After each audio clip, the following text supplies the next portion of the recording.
दोस्तों, शाकिर का आपको सलाम। आपका इस्तकबाल है रामपुर हॉर्स क्लब में, जहां हम आपको ले चलते हैं घोड़ों की दिलचस्प दुनिया में। जैसा कि आप जानते हैं कि मैं भोपाल में हूं और मैं यहां पर ट्रेन कर रहा हूं एक घोड़ा जिसका नाम है जिगर। ये आज इसका पहला दिन है।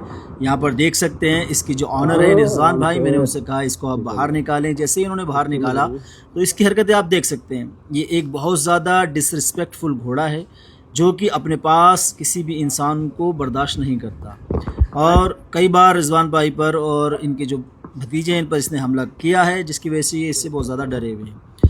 जब मैंने इसको राउंड पेन में छोड़ा तो जो राउंड पेन के बाहर हम लोग खड़े थे, ये बार बार हमारे पास आकर हमें डराने धमकाने की कोशिश कर रहा था, लाते चला रहा था और अपनी हरकतों से ये जताने की कोशिश कर रहा था कि भाई मेरे पास आने की ज़रूरत नहीं है, मैं तुम लोगों की इज्जत नहीं करता। इस तरीके के घोड़े बहुत वक्त के साथ बहुत ज़्यादा बदतमीज़ हो जाते हैं और एक ख़तरनाक घोड़े के रूप में अपने आप को जताने लगते हैं। मैं फिर राउंड पेन में गया। जैसे ही मैं राउंड पेन में गया, इसने मेरे साथ भी वही हरकत करने की कोशिश की, मेरे ऊपर हमला किया, मगर जो हमने सीखा है उसके हिसाब से मैंने इसको हैंडल किया। यहाँ बहुत से लोगों का ये सवाल आएगा कि आप घोड़े को मार रहे हैं।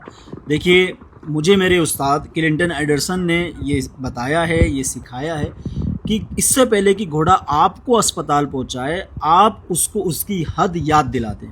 उसके लिए अगर आपको घोड़े को मारना पड़े तो आप उसको बेझिझक मार सकते हैं। देखिए, जब घोड़ा हमला करने लगता है इंसान के ऊपर तो फिर वो इंसान को नहीं समझता, ना उसको देखता है। ऐसे में वो आपको चोट मार सकता है। तो अगर आप उस वक्त थोड़ा उसको मार कर, डरा कर उसको ये बता दें कि भाई तेरी ये हद है, अगर तूने ये पार की तो इसके बाद तेरे साथ अच्छा नहीं होगा। यही चीज़ मैंने इसके साथ की। उसके बाद हमने राउंड पेनिंग की एक्सरसाइज में की, जो कि एक तरीका है इस मेथड का। जो फंडामेंटल्स हैं उसमें ग्राउंड वर्क में सबसे पहली चीज़ जो आती है वो आती है राउंड पेनिंग। तो मैंने इसके साथ राउंड पेनिंग की एक्सरसाइज की, जिसमें हम घोड़े के डायरेक्शन को स्टेबल करते हैं एक दिशा में, उसके बाद उसके डायरेक्शन को कट करते हैं और बेसिकली हम घोड़े को बिल्कुल फ्री छोड़ देते हैं, बिना हॉल्टर, बिना लीड रोप के, ताकि वो ये सोच सके कि मैं आज़ाद हूँ। मगर फिर एक ट्रेनर अंदर खड़ा होकर अपने इशारों पर उसको चलाने लगता है, उसके डायरेक्शन को कट करने लगता है, बदली करने लगता है। जैसे मैं यहाँ पर इसके डायरेक्शन को अपने इशारों से बदली कर रहा हूँ। घोड़ा आज़ाद है, बिना हॉल्टर, बिना लीड रोप के भी मैं इसको अपने इशारों पर चला रहा हूँ। तो घोड़े के दिमाग में कहीं ना कहीं ये बात टच हो जाती है कि आज़ाद होने के बाद भी मैं इस बंदे के साथ बंधा हुआ हूँ और इसका कहना ही मुझे मानना पड़ेगा, तभी मुझे आराम मिलेगा। यही चीज़ मैंने यहाँ पर इसके साथ की। यही एक तरीका है जिस तरीके से हम पहले दिन घोड़े पर काम करते हैं और घोड़े को चारों तरफ चलाते हैं, डायरेक्शंस चेंज करते हैं दाएं बाएं। मगर यहाँ पर देख सकते हैं इसने बहुत गलत हरकत करी। जब भी घोड़ा राउंड पेन में आपको पिछोटा दिखाकर मुड़े तो इसका मतलब ये है कि वो आपकी इज्जत नहीं करता। ऐसे में हमें घोड़े को ये सिखाना होता है कि जब भी तुम्हें मुड़ना है, मेरी तरफ मुँह कर कर मुड़ना है, मेरी तरफ आँखें, दो आँखें मेरी तरफ कर कर मुड़ना है। इससे होगा ये कि आने वाले टाइम में भी घोड़ा आपकी तरफ पिछोटा नहीं करेगा, हमेशा मुंह रखेगा, जिससे वो आपको लात नहीं मार सकता। कभी कभी ऐसा होता है, जो घोड़े चाहे वो अपने स्टॉल में हो चाहे वो ग्राउंड में हो, वो आपकी तरफ अपना पिछोटा करते हैं, तो हो सकता है कहीं ना कहीं वो आपको लात चला दें। इसके बाद देख सकते हैं यहाँ पर मैंने अप्रोच ऑन रिट्रीट वाले मेथड को अपनाते हुए घोड़े को अपने पीछे चलाया और यहाँ घोड़ा बहुत अच्छे अंदाज में मेरे पीछे चलने लगा।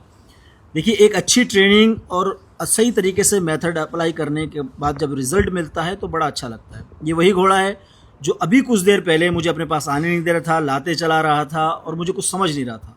अभी वही घोड़ा मेरे पीछे पीछे चल रहा है और मुझे रिस्पेक्ट दे रहा है। तो यही एक अच्छी ट्रेनिंग और बढ़िया मेथड को अपनाने और अप्लाई करने का नतीजा है। यहाँ इस घोड़े के जो मालिक हैं, जो ऑनर हैं रिजवान भाई, वो बताते हैं कि ये घोड़ा सवारी भी नहीं करने देता था और साथ ही साथ ये घोड़ा हमें पास भी नहीं आने देता था। इसके अंदर कुछ काटने की आदत थी, लाते चलाने की आदत थी। अभी देखिए कितने प्यारे अंदाज में मेरे साथ खड़ा है, इसने मुझे समझा है और मेरी बातों को मान रहा है। अभी मैं इससे दूर जा रहा हूँ मगर फिर भी ये मेरे पीछे पीछे आएगा और मेरे साथ साथ चलेगा। यहाँ पर ज़्यादा देर नहीं हुई थी, सिर्फ आधा घंटे का सेशन था। ये इसका पहला दिन था और पहले दिन में इतना प्यारा रिज़ल्ट बहुत ही खुशी की बात होती है। इसके बाद मैंने इसको हॉल्टर डाला। हॉल्टर डालने के बाद मैंने इसको किया डिसेंसिटाइज। देखिए दोस्तों, डिसेंसिटाइज करने में बहुत सी चीज़ों को ध्यान में रखना पड़ता है। और इसके ऊपर मैंने अलग से एक वीडियो बना रखी है। उसके लिए आप जाकर मेरे इंस्टाग्राम का सब्सक्रिप्शन ले सकते हैं या यूट्यूब पर जाकर मेरी प्ले लिस्ट में वीडियो पड़ी है वो जाकर देख सकते हैं। यहाँ पर डिसेंसिटाइज करने से घोड़ा आपको समझने लगता है, आपकी और घोड़े की बॉन्डिंग मजबूत होती है और घोड़े के अंदर से डर भी निकलता है। देखिए कुछ ना कुछ अकड़ इसके अंदर अभी बाकी है, मगर ये हल्के हल्के वक्त के साथ चली जाएगी। यहाँ देख सकते हैं कि घोड़ा गर्दन डालकर कितने प्यारे अंदाज में मेरे पीछे पीछे चल रहा है। ये वही घोड़ा है जो शुरुआत में लाते चला रहा था, मुझे पास आने नहीं दे रहा था। और यहाँ पर रिजवान भाई इसको लेके जा रहे हैं। रिजवान भाई के वो कहते हैं कि ज़िंदगी में ये पहली बार है कि ये घोड़ा मेरे साथ इस तरीके से इतने प्यारे अंदाज में चल रहा है। तो दोस्तों अच्छी ट्रेनिंग इसी को कहते हैं कि पहले दिन में इतना ज़्यादा फ़र्क का आ जाना। अगर आप भी चाहते हैं अपने घोड़ों को ट्रेन करवाना तो हमसे इस नंबर पर संपर्क कर सकते हैं। तब तक के लिए शाकिर को दे इजाज़त। अल्लाह हाफ़िज़।